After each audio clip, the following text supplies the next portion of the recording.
si Zaldico at saka si Katapang. Yes, sir. Kanino yung sasakyan na pinagkuhanan ng maleta? Sa inyo ba? O sa hindi nyo sa Hindi sa amin, sir. So hindi galing sa inyo, nagpasama lang si Paul para kunin, tapos inilipat. Iniakyat namin sa number 56 Horizon Home, sir, sa condo unit ni Boss Zaldico. Okay. Ano to? One time lang ba to nangyari o regular na nagbibigay Sa partisipasyon ko, sir, isang beses lang ako naka-sir. Ano ba sa iba na Actually, sir, dalawa kami noon nagpunta doon sa sa baba ng Shangri-La sa lower level 3. Kami nagbuhat noon, lipat sa sasakyan namin. Tapos inakyat namin doon sa 56 sa Horizon. Saka may mga iba pa kaming mga kasamahan, sir. Tulad nila... pero isang beses lang to? Sa akin, sir, isang beses lang, sir. Sa akin din, sir.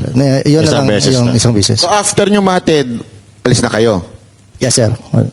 So wala namang pag pinag-deliveran, kinuha ni Zaldico yung kalahati, tapos, ito, dali nyo na sa iba. Walang ganon? Wala ganun, sir.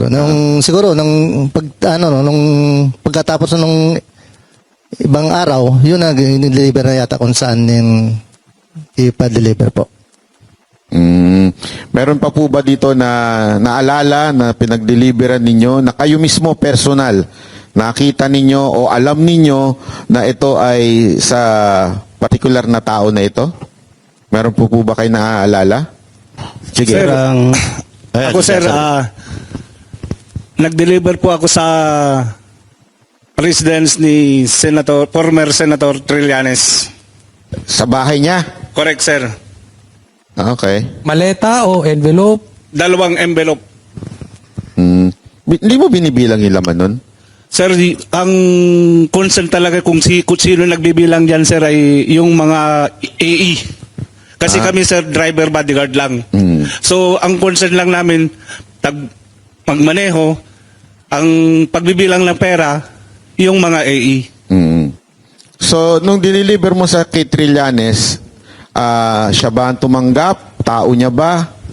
Sir, yung pagdating na namin doon sa bahay nila, si Mark Tiksay na po yung pumunta doon sa loob ng bahay. Paano mo nalaman ang bahay ni Trillanes yun? Sir, 2 beses po ako nagpunta doon. At saka yung bodyguard niya ay nadoon kabats ko din. Okay. Okay. At saka, isa pa sir, dagdag ko pa.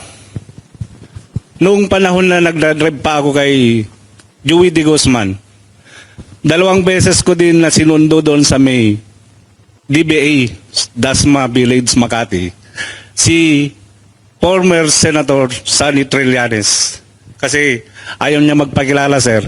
So hindi ko alam kung bakit ayaw niya magpakilala. So sinundo ko doon sa may gate ng Pasay Road. May nabanggit kang Joey De Guzman. Sino ba ito? Ito ba yung media personality? Media siya, sir. Siya yung pinag-drive namin. 2 po kami dati. Nagkapalitan. Sige, Mike, sir. Bali ako yung nandun una, sir, 2024, andun ako. Kay Joey De Guzman. Yes po. Nung nalipat ako sa team ni Madam, ni Maylin Arco, si Top Taber doon na pumalit sa akin. Ganun pa rin yung aktibidad namin, sir. Activity ng saan ihatid yung pera. Pero, di ba, tama ba ako? Ito ba yung sa media? Ito si Joey De Guzman? Tama ba? Yes po, yes po. May mga kasama pa yan sila, sir. Hindi ko lang muna baggitin kasi nasa private individual. Wala din po sa affidavit. Okay. Yun po ang reason bakit hindi namin sinama. Yung isang halimbawa lang yan, sir, si Joey De Guzman. Joey De Guzman po. Pero siya, nakakatanggap din. Possible, sir. Meron Yes, pa, sir. sir. Ako po, sir, kay dating Senator Trillanes, nakapag-deliver din po ako doon ng 2 beses sa residence niya. Folder o maleta? Yung una po naming dineliver doon, sir, ay paper bag. Oo.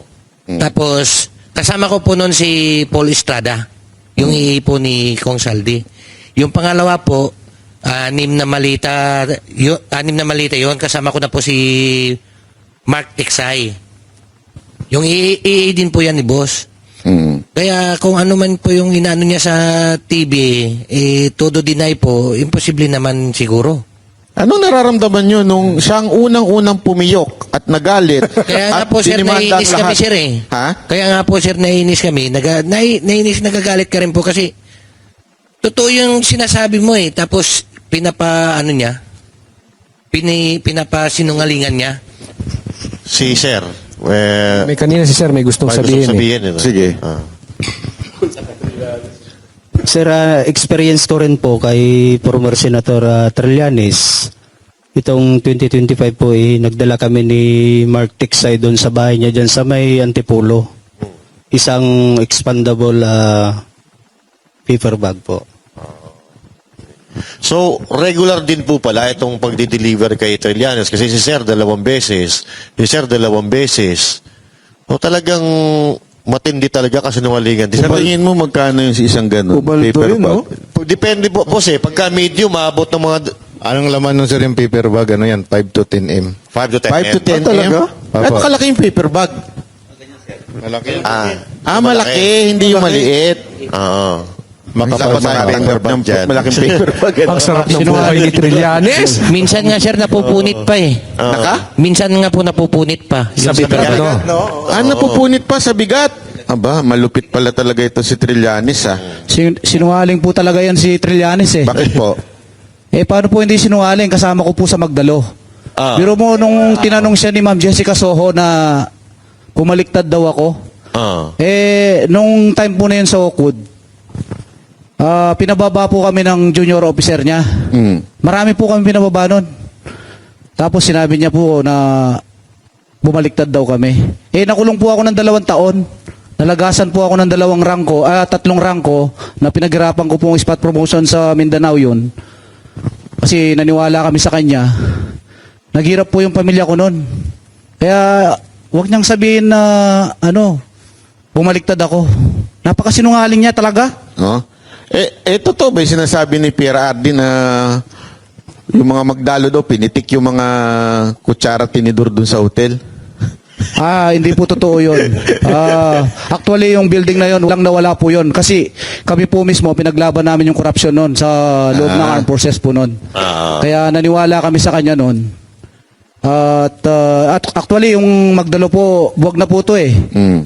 Halos wala na pong naniniwala sa kanya dahil sa kasinungalingan niya tsaka yung tumatanggap siya. Siya mismo ang gumawa ng ganyan. Ang pinaglaban namin is corruption. Anong pakiramdam mo nung siya ang unang-unang dumidinay kahit alam nyo may na-deliveran?